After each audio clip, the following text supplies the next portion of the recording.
Oi, tudo bem? Eu sou Ralph de Bugalho e este é o Vlog do Escritor. Um dos vídeos recentes que eu fiz, acho que foi um dos últimos, que foi os 25 fatos sobre mim, eu fiz uma revelação que eu acho que acabou chocando muita gente e perturbando muita gente, que é que eu estou no meio de uma crise existencial como escritor. E muita gente respondeu incentivando, dando algumas palavras de motivação, simplesmente falando para não desistir, que se é algo que você gosta de fazer, vale a pena insistir. Eu agradeço muito vocês pela força e pela motivação. É como eu não expliquei exatamente quais são os motivos para isso, então acabou ficando um pouco vago, mas para mim, assim, não é o que não falta é o que dizer, não é um bloqueio criativo, eu não tô numa fase que eu não consigo escrever nada. Se eu sentar agora, eu sei que eu consigo escrever 2, 5 páginas facilmente, não é esse problema.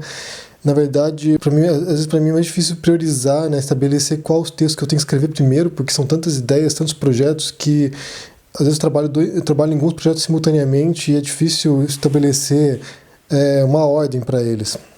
Então não é esse problema, não se trata de falta de ideias. Na verdade, para mim foi uma série de fatores, mas um deles é o próprio YouTube. Agora que eu tenho feito esse canal aqui, eu sinto que em poucos meses, em 6, 7 meses, aquilo que eu digo, aquilo que eu falo, tem uma repercussão muito maior do que tudo que eu fiz nesses últimos 16 anos com a escrita. Parece que falar sobre escrita, parece que falar sobre livros é muito mais atraente para as pessoas do que o que a gente realmente escreve, sabe? Então eu acho que para mim isso foi um grande choque de realidade. É como se a gente estivesse mantendo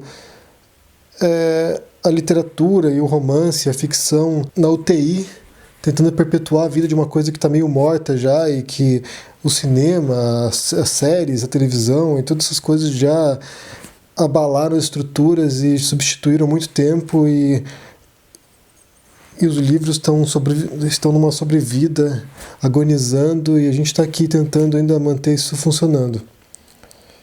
Mas essas são umas matérias para reflexão. Eu não sei o que vocês pensam sobre isso, né?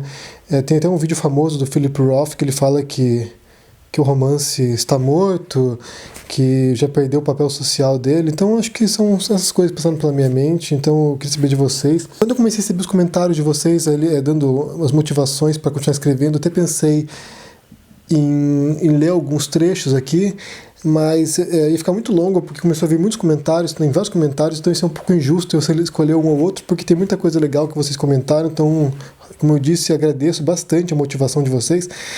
Mas, por outro lado, quero falar de uma experiência que eu tive agora nesse último sábado. Foi num bate-papo com o Marlon James, que foi o escritor que ganhou o Man Booker Prize na Inglaterra no passado. E eu tive a oportunidade de perguntar para ele, né, porque, bem, a história dele é bastante interessante, mas eu tive a oportunidade de perguntar para ele sobre as rejeições dele, porque quando ele escreveu o primeiro livro, ele recebeu 78 rejeições. Primeiro explicar como funciona mais ou menos o esquema de publicação, porque ele estava nos Estados Unidos, né?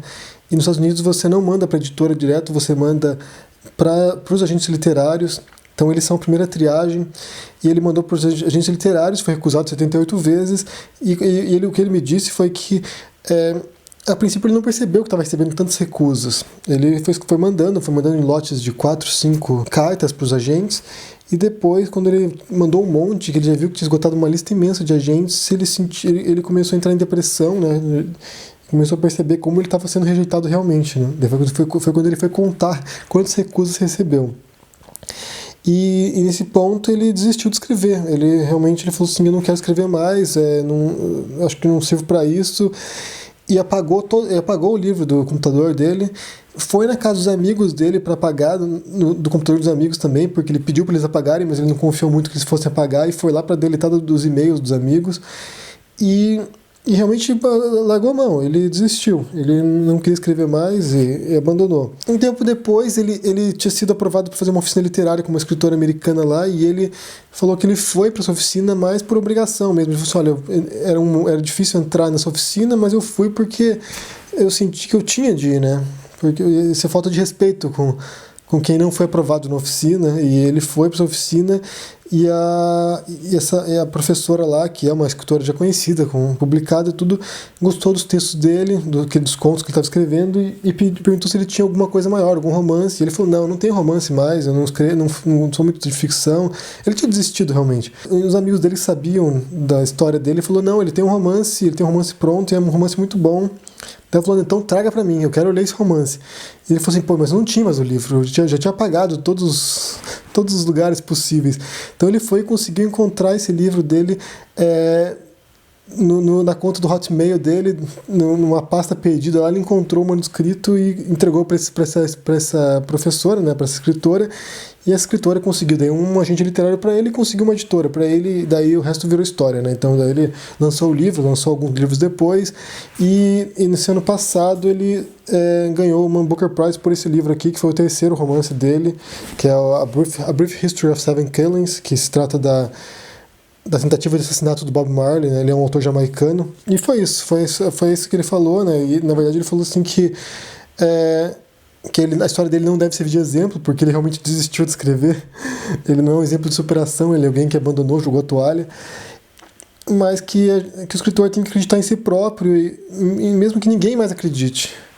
Então eu acho que eu queria dividir com vocês isso, né? Foi legal esse bate-papo com ele. E isso me faz pensar, porque como eu tinha perguntado para vocês para que escrever, realmente eu não sei a resposta. Acho que todas as perguntas possuem várias respostas diferentes. Não há um único caminho. É evidente que eu não vou parar de escrever, gente. Quando eu falo isso é porque passa na minha mente, mas é impossível. Acho que quando você tem que escrever, você escreve independentemente de qualquer coisa. Não é uma opção, mas talvez redefinir o foco, redefinir as metas, tentar buscar soluções que aparentemente no momento não existem. Bem, é isso que eu queria falar com vocês hoje. Como eu disse, pela terceira vez eu quero agradecer vocês. Agradecer vocês por assistirem os vídeos aqui também. E se vocês querem motivar também o escritor, vão lá e comprem o livro do escritor. Tem vários livros publicados, então deem uma olhada. E confiram também o livro do Marlon James quando chegar no Brasil. Acho que vai ser publicado pela Intrínseca esse ano. É um livro bem legal. Então é isso, a gente se vê por aí. Dê um joinha se você gostou desse vídeo, deixe seu comentário e até a próxima. Tchau!